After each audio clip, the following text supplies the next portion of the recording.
Rasulullah SAW menanamkan pendidikan yang luar biasa, pendidikan yang sangat sempurna, pendidikan yang komprehensif, pendidikan yang senantiasa berorientasi bukan hanya untuk kebahagiaan di dunia, tapi juga untuk mencapai kebahagiaan di akhirat. Sebagaimana doa yang sering kita panjatkan, Rabbana atina fid dunya hasanah wa fil akhirati hasanatan wa qina adzabannar. Peradaban Islam yang membentang, yang awalnya titik episentrumnya dari Makkah, lalu kemudian berkembang ke Madinah, lalu kemudian setelah Rasulullah wafat, pada saat beliau wafat, seluruh jazirah Arabia sudah tunduk di bawah kekuasaan Islam. Lalu kemudian beliau sudah mengarahkan pandangan kaum muslimin untuk senantiasa menyebarkan Islam ini ke seluruh penjuru dunia. Maka bertebarlah sahabat Nabi melakukan futuhat sampai keluar jazirah Arabia, wilayah-wilayah yang dahulu dikuasai oleh Kaisaran Persia dan Imperium Romawi. Maka kemudian kurang dari 10 tahun setelah wafatnya Nabi SAW, kekuasaan Islam ini membentang dari daratan Asia, Timur Tengah hingga Afrika Utara sampai ke Balkan, lalu kemudian sampai ke Asia Selatan. Bahkan ada riwayat di zaman Khalifah Utsman bin Affan sudah terjadi kontak dagang dan kontak dakwah di Nusantara di masa Khalifah Utsman bin Affan. Maka itu masyarakat muslimin dirahmati Allah Subhanahu wa taala, marilah kita kembali pada jati diri Islam kita yang sebenar-benarnya. Berkaca kepada keterpurukan bangsa Arab saat ini yang tidak berdaya melawan dominasi Zionis Israel, yang itu bisa menjadi pelajaran besar bagi kita bangsa Indonesia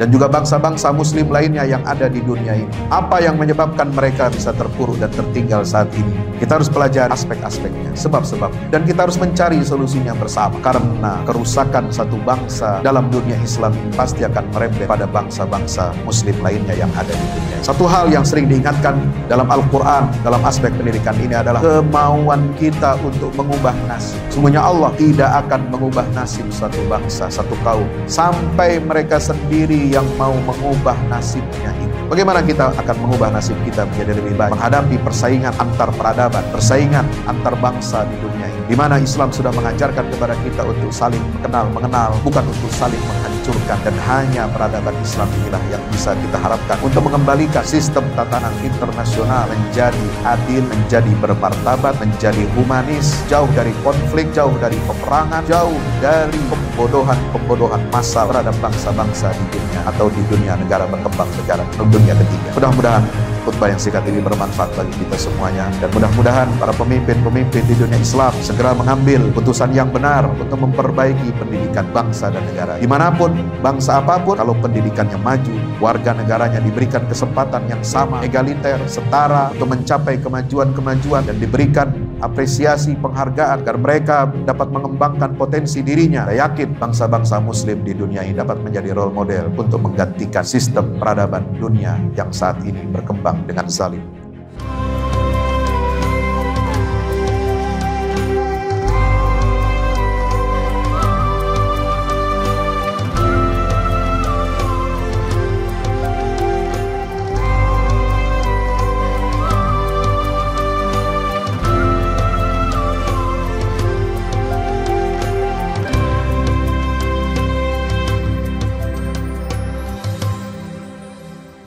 Assalamualaikum warahmatullahi wabarakatuh. Alhamdulillahil karimir rahman. Allamal Qur'an, khalaqal insana 'allamahul bayan. Asyhadu an la ilaha illallah wahdahu la syarika lah, al-malikul mannan. Wa asyhadu anna Muhammadan 'abduhu wa rasuluhu. Arsalahu Allahu rahmatan lil alamin, basyiran wa nadhira wa da'iyan ila Allah bi idnihi wa sirajan munira. Allahumma salli wa sallim wa barik ala habibina wa syafi'ina wa maulana Muhammadin wa ala alihi wa ashabihi wa man tabi'ahum bi ihsanin ila yaumiddin, amma ba'd. Ibadallah, usi nafsi wa iyyakum bi taqwallah. Ittaqullaha haqqa tuqatihi wa la tamutunna illa wa antum muslimun. Hadirin ma'asyiral muslimin, jamaah Jumat yang insya Allah mudah-mudahan kita semua senantiasa dimuliakan dan dirahmati Allah Subhanahu wa ta'ala. Bersyukur kehadirat Allah Subhanahu wa ta'ala yang telah mengajarkan kepada kita Al-Quran. Selain Allah Ta'ala yang menciptakan manusia lengkap dengan semua perangkat-perangkat pendukung yang ada di dunia, di langit dan di bumi, untuk senantiasa dikhidmatkan bagi kepentingan manusia. Selain Allah menciptakan semua sarana dan prasarana untuk manusia dapat mengemban dan menjalankan tugasnya sebagai khalifah di atas muka bumi ini, Allah juga menurunkan Al-Quran, mengajarkannya kepada Nabi kita Muhammad sallallahu alaihi wasallam, supaya Al-Quran itu menjadi petunjuk, menjadi bahan baku pengajaran dan pendidikan, agar kita manusia ini mengenal Allah dengan sebaik-baiknya, agar kita manusia mengenal Sang Pencipta, memiliki akhlak yang benar kepada Allah, kepada sesama manusia, memiliki adab kepada sesama, dan juga bahkan akhlak itu mencakup akhlak kita kepada alam semesta, kepada makhluk selain manusia ini. Maka marilah kita bersalawat salam kepada baginda Rasulullah sallallahu alaihi wasallam yang diutus oleh Allah Ta'ala sebagai pendidik dan pengajar. Karena pengajaran dan pendidikan ini adalah tugas utama seluruh nabi dan rasul. Tidak ada nabi, tidak ada rasul diutus kepada manusia sejak Nabi Adam alaihi salam hingga Nabi Rasulullah Muhammad sallallahu alaihi wasallam, melainkan mereka itu adalah sebagai pendidik dan pengajar yang paling sempurna untuk manusia ini. Maka mari kita bersalawat kepada Nabi kita Muhammad sallallahu alaihi wasallam yang menyatakan di dalam hadisnya, ketika beliau keluar menuju masjid, beliau mendapati ada dua lingkaran, dua kelompok sahabatnya yang duduk melingkar. Yang satu kelompok membaca Al-Quran aktivitasnya. Yang satu lagi kelompok yang ditemui oleh Nabi SAW di dalam masjid itu adalah mereka mengajarkan dan belajar ilmu. Maka Nabi SAW bersabda, kullun ala khairin. Masing-masing dua golongan yang aku temui di masjid ini semuanya berada di atas kebaikan. Yang satu membaca Al-Quran, kata Rasulullah. Yang satu lagi selain membaca Al-Quran juga berdoa kepada Allah Subhanahu wa Ta'ala, berzikir. Ketika itu Nabi SAW mengatakan, kalau seorang hamba itu membaca Al-Quran dan berzikir, berdoa kepada Allah, Allah bisa saja memberikan apa yang mereka pinta, dan Allah juga dapat mencegah atau tidak memberikan apa yang mereka pinta. Tetapi satu kaum, satu kelompok yang melingkar dan beraktivitas belajar dan mengajar di dalam masjid, itulah yang paling aku sukai. Karena aku, kata Nabi SAW, innama bu'ithtu mu'allima. Aku diutus oleh Allah Subhanahu wa Ta'ala untuk menjadi guru, menjadi pengajar, menjadi pendidik bagi kalian, wahai umat manusia. Maka pada kesempatan yang berbahagia ini, khutbah Jumat yang singkat ini, saya ingin mengingatkan kita semuanya untuk bertakwa kepada Allah Subhanahu wa Ta'ala. Dengan sebenar-benarnya takwa, menjalankan perintah-perintah Allah dan menjauhi larangan-larangan Allah Subhanahu wa Ta'ala. Salah satu bentuk ketakwaan kita adalah mengajarkan dan mewariskan ilmu yang benar kepada keluarga kita, kepada masyarakat kita, kepada seluruh komponen bangsa dan negara yang kita cintai. Kita harus terus-menerus mengajarkan kebaikan, menebarkan kebaikan, sebagaimana yang disebutkan oleh Allah Ta'ala dalam surah Wal Asri.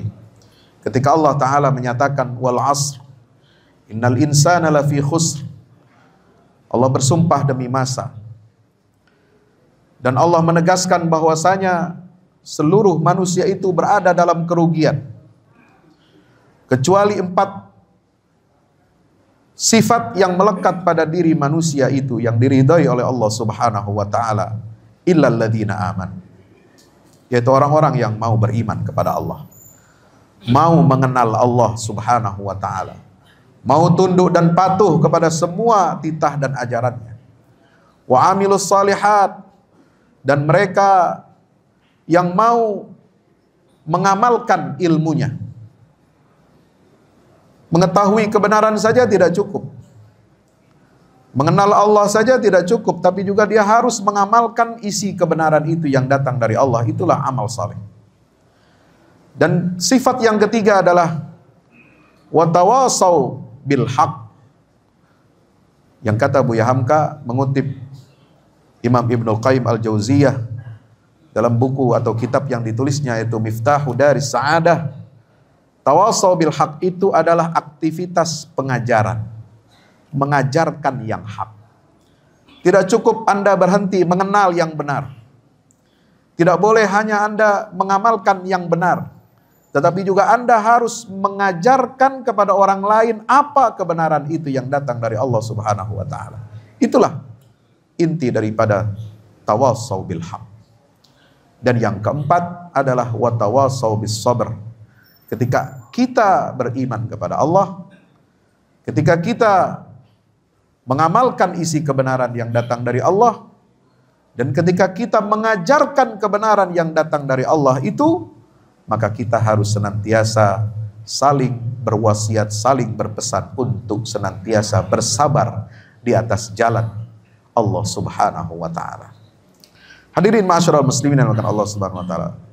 Bangsa kita setiap tanggal 2 Mei ini memperingati Hari Pendidikan Nasional, di mana pendidikan nasional kita sebagaimana sudah ditegaskan dalam Undang-Undang Nomor 20 tentang Sistem Pendidikan Nasional. Kalau saudara baca di pasal ketiga, apa tujuan daripada pendidikan nasional ini diselenggarakan di Republik yang kita cintai? Di sana ditegaskan bahwa pendidikan yang kita selenggarakan itu bertujuan untuk berkembangnya potensi peserta didik agar menjadi manusia yang beriman dan bertakwa kepada Tuhan yang Maha Esa, Allah Subhanahu wa taala. Berakhlak mulia, sehat, berilmu, cakap, kreatif, mandiri, dan menjadi warga negara yang demokratis dan bertanggung jawab. Inilah tujuan pendidikan nasional yang sudah digariskan dalam undang-undang kita, yang harus kita wujudkan bersama-sama. Bagaimana kita sebagai umat Islam harus memiliki perhatian dan kepedulian yang besar terhadap terwujudnya tujuan daripada pendidikan nasional kita. Tidak ada bangsa yang kuat, tidak ada bangsa yang maju kecuali harus memiliki pondasi yang kuat dalam aspek pendidikannya. Tidak ada diplomasi yang hebat dalam tataran internasional kecuali dia harus berlandaskan pondasi pendidikan yang hebat. Tidak ada pilar ekonomi yang sehat dan maju berkembang kecuali dia harus berpijak kepada pondasi pendidikan anak bangsa yang kuat. Bahkan tidak ada kehidupan politik yang sehat, yang demokratis, yang menghargai nilai-nilai musyawarah dan mufakat sebagaimana ditegaskan dalam Pancasila-sila yang keempat. Kerakyatan yang dipimpin oleh hikmah kebijaksanaan dalam permusyawaratan perwakilan. Warga negara yang baik, yang siap untuk berbeda pendapat, yang menerima dan menghargai perbedaan dalam keragaman, dalam kehidupan beragama, dalam kehidupan berbangsa dan bernegara. Tidak ada kita bisa menciptakan, melahirkan warga yang baik seperti itu kecuali harus berpijak pada pijakan pondasi pendidikan yang sehat dan baik. Dan pendidikan kita harus mengarah bertujuan kepada menciptakan peserta didik. Sebagaimana yang tegaskan tadi dalam pasal ketiga Undang-Undang Nomor 20 Sistem Pendidikan Nasional, peserta didik itu untuk menjadi manusia yang beriman dan bertakwa kepada Tuhan Yang Maha Esa. Masyarul muslimin yang dimuliakan Allah Subhanahu wa taala. Sejarah sudah membuktikan kepada kita bagaimana Rasulullah SAW ketika kita berbicara membangun peradaban Islam yang memimpin dunia selama lebih kurang 1200 tahun lamanya. Sejak abad ke-7 sampai masa decline peradaban Islam yang mulai menyurut dan menyusut di akhir abad ke-18. Ketika umat Islam memimpin dunia ini, peradaban Islam menjadi guru bagi peradaban dunia ini, yang mentransfer ilmu pengetahuan, yang mentransfer teknologi, nilai-nilai keadaban, nilai-nilai politik, nilai-nilai sosial dan ekonomi ke seluruh penjuru dunia. Dengan aktivitas dakwah yang dilakukan oleh kaum muslimin dimanapun mereka berada.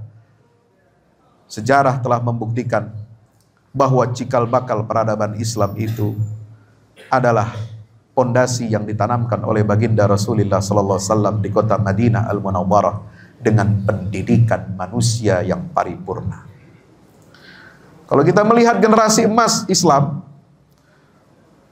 generasi para sahabat, para tabi'in dan tabi'in, mereka menjadi generasi yang hebat, yang unggul. Hanya dalam tempo 23 tahun mereka mendapatkan pendidikan yang intensif dari Rasulullah SAW. Baik pada periode Makkah 13 tahun dan di Madinah selama 10 tahun. Dan kerangka pendidikan Islam itu ketika asasnya berlandaskan tauhid, beriman kepada Allah Subhanahu wa taala dan hari akhirat, dan berakhlak mulia, ditanamkan selama 13 tahun dengan ayat-ayat yang turun pada periode Makkiyah itu. Lalu kemudian asas pendidikan Islam itu disempurnakan lagi pada periode 10 tahun di Madinah dengan penataan sistem perundang-undangan Islam, sistem hukum. Apakah hukum ibadah? Apakah itu hukum muamalat ekonomi? Apakah itu hukum keluarga, hukum privat yang kita kenal sekarang? Lalu hukum pidana, hukum perdata. Dalam semua aspek kehidupan ini disempurnakan lagi penataan sistem kehidupan itu yang dicontohkan langsung oleh baginda Rasulullah SAW pada periode Madinah. Inilah yang melahirkan manusia-manusia berkarakter, yang berkarakter kemajuan, berkarakter yang unggul, masyarakat yang utama sebagaimana ditegaskan oleh Allah Ta'ala dalam surah Ali Imran ayat 110. Kuntum khaira ummatin ukhrijat linnas ta'muruna bil ma'ruf wa tanhauna 'anil munkari wa tu'minuna billah. Kalian, wahai kaum muslimin, adalah umat yang terbaik. Ini bukan klaim yang mengada-ada. Ini bukan klaim kosong dari Allah Subhanahu wa taala yang kemudian kita bisa saja beralasan, oh sekarang umat Islam bukan umat terbaik. Umat Islam ini terpuruk. Bangsa Arab yang pertama kali dulu memikul risalah Islam ini dan menyebarkan ke seluruh dunia sekarang dalam keadaan terpuruk, terpecah-pecah ke dalam 22 negara lebih. Kalau kita melihat dunia Islam sekarang ini, di kawasan Timur Tengah, bangsa yang paling terbelakang dan terpuruk adalah bangsa Arab dibandingkan Yahudi, Persia, dan bangsa Turki. Karena itu cakupan geopolitik Timur Tengah mencakup 4 bangsa ini. Bangsa Arab sekarang menjadi yang terpuruk. Kenapa itu bisa terjadi? Bukankah dulu Rasulullah SAW ketika pertama kali menyebarkan risalah dakwah ini, membangun dan membina umat yang hebat dan kuat, mempersatukan kabilah-kabilah, mempersatukan muhajirin dan ansar, menyatukan seluruh bangsa Arab ini dalam satu panji, yaitu la ilaha illallah Muhammadur Rasulullah. Dengan itu mereka bisa mengalahkan dan bisa menaklukkan kawasan-kawasan yang dahulu menjadi jajahan Persia dan Romawi, negara adidaya terkuat di abad pertengahan itu.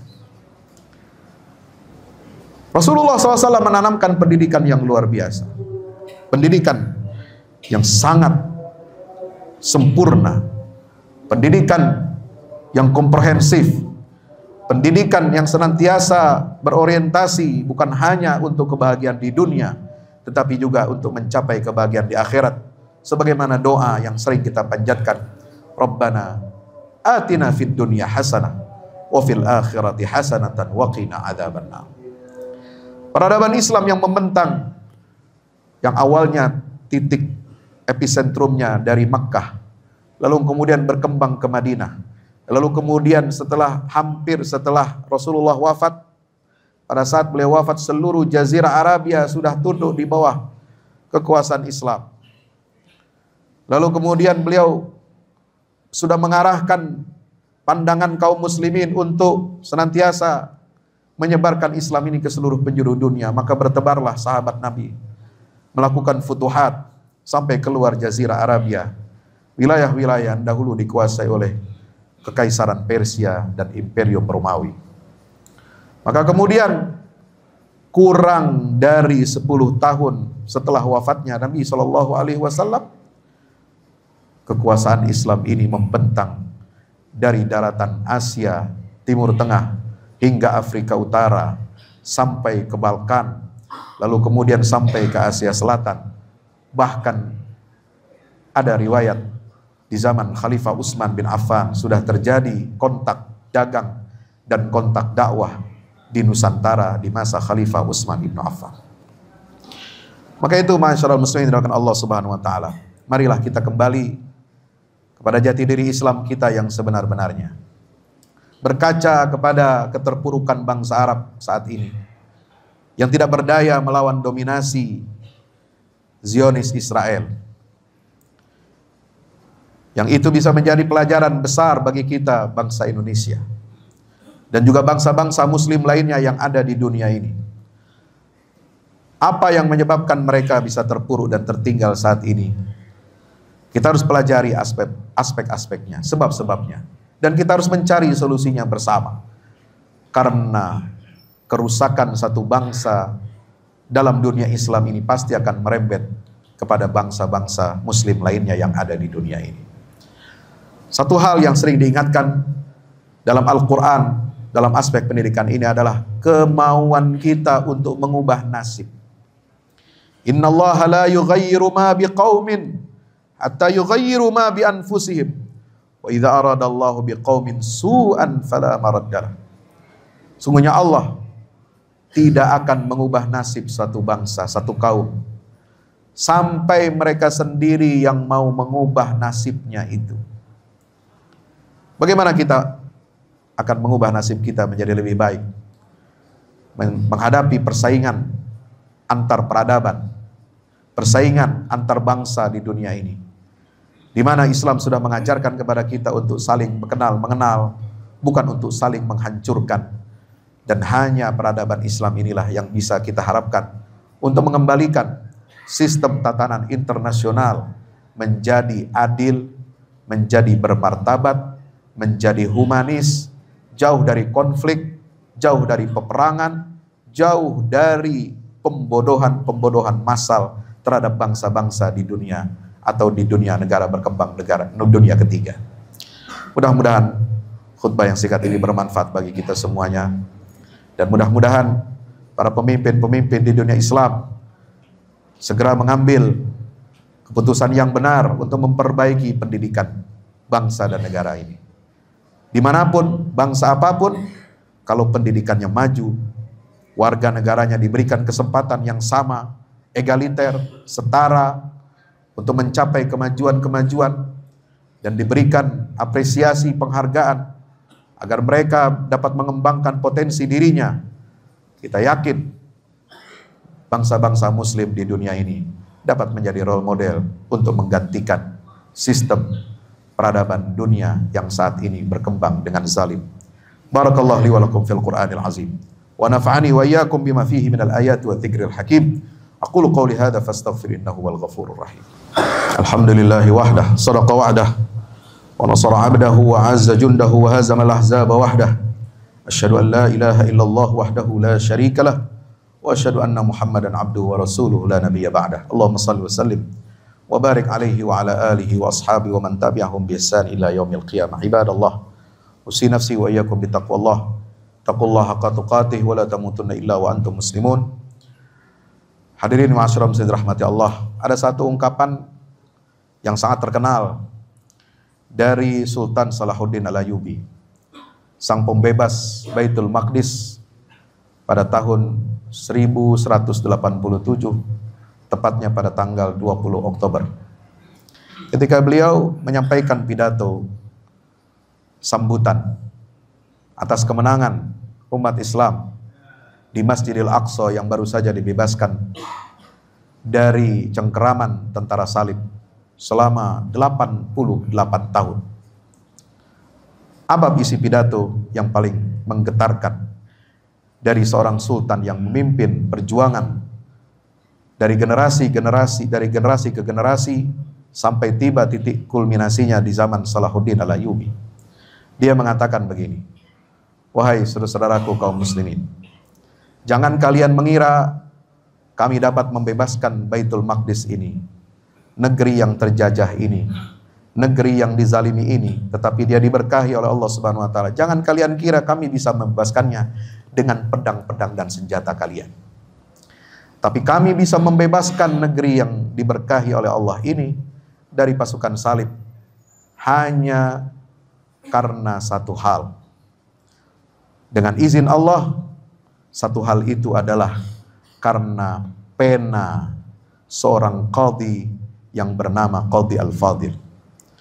Karena ilmu para ulama, itulah yang membebaskan negeri ini dari penjajahan dan kezaliman. Karena ilmu itu yang harus memimpin perubahan, ilmu yang harus memimpin pembebasan dunia Islam dari cengkeraman hegemoni asing. Ilmu ini yang harus memimpin peradaban Islam kalau ingin kembali tegak. Maka maha benar Allah Ta'ala yang menurunkan wahyu yang pertama, Iqra bismi rabbikal ladzi khalaq, sebagai simbol peradaban, simbol kemajuan, dan ilmulah yang harus memimpin peradaban dan kemajuan itu. Mari kita berdoa kepada Allah Subhanahu wa taala. Di hari Jumat yang penuh barakah ini, di waktu yang mustajabah ini, agar Allah Subhanahu wa taala senantiasa melindungi dan menyertai kita dalam setiap amal-amal kebaikan kita, meluruskan niat-niat kita agar kita dapat kembali mengembalikan kejayaan Islam dan kaum muslimin. Allahumma salli ala Muhammad wa ala ali Muhammad kama sallaita ala Ibrahim wa ala ali Ibrahim innaka Hamidum Majid. Wardallahum an sadatina arba'atil khulafa'ir rasyidin Abi Bakr wa Umar wa Uthman wa Ali wa an sairis sahabati wat tabi'in wa man tabi'ahum bi ihsanin ila yaumiddin wa alaina ma'hum bi rahmatika ya arhamar rahimin. Allahumma ighfir lil muslimin wal muslimat wal mu'minin wal mu'minat al ahya'i minhum wal amwat innaka sami'un qaribun mujibud da'awat. Allahumma ansuril Islam wa 'izzal muslimin wa 'ali bi fadlika kalimatil haqqi ila yaumiddin. Allahumma ansur man nasara ad-din wa khudhul man khadhala al-muslimin. Allahumma arinal haqqa haqqan warzuqna ittiba'ah wa arinal batila batilan warzuqna ijtinabah. Allahumma walli alaina khiyarana wa la tuwalli alaina shirarana. Allahumma آت نفوسنا تقواها وزكها أنت خير من زكاها فإنك يا ربنا أنت وليها ومولاها. ربنا آتنا في الدنيا حسنة في الآخرة حسنة وقنا عذاب النار. وصلى الله على نبينا محمد وعلى آله وصحبه وسلم والحمد لله رب العالمين وأقم الصلاة.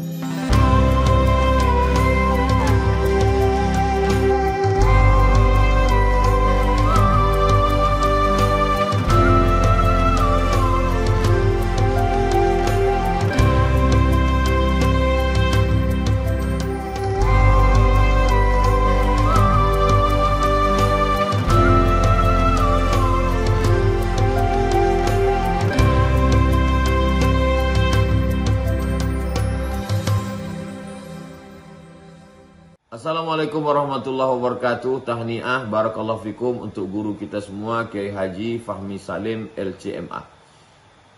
Masya Allah tabarakallah, launching 2 buku Al-Mukarram buku Wahai Anakku dan Runtuhkan Zionis. Dan selamat tahniah juga untuk peresmian gedung Al-Fahmu Institute Pusat Dakwah Al-Quran pada 26 Sya'ban hari Kamis 1445 Hijrah bertepatan dengan 7 Maret 2024. Saya, adik kelas Ustadz Fahmi Salim di Mesir, merasa ikut bahagia, ikut senang. Sekali lagi tahniah, Ajmal At-Tahani, ungkapan selamat yang terindah untuk Kiai Haji Fahmi Salim LCMA. Barakallahu fikum. Wassalamualaikum warahmatullahi wabarakatuh.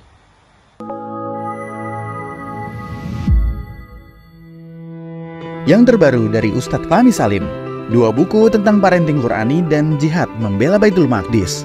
Buku Wahai Anakku, Benahi Adabmu, Bersihkan Hatimu, buku yang siap membuka cakrawala pikiran dan batin sahabat. Buku Wahai Anakku, Benahi Adabmu, Bersihkan Hatimu disusun dengan mengambil inspirasi dari buah pena Imam Al-Ghazali, Ayyuhal Walad. Buku ini diformat dengan dialog orang tua pada anaknya.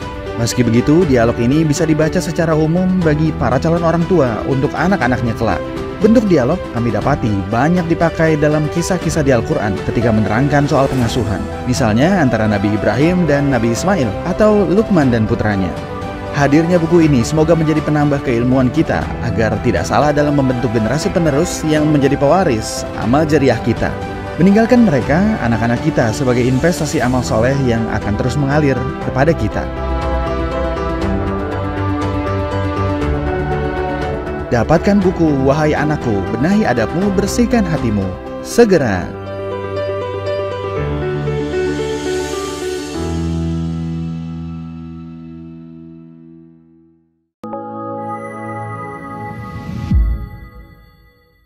Yang terbaru dari Ustadz Fahmi Salim, buku Runtuhkan Zionis, Rebut Baitul Maqdis, buku yang siap membuka cakrawala pikiran dan batin sahabat, sudah bisa dipesan sekarang juga.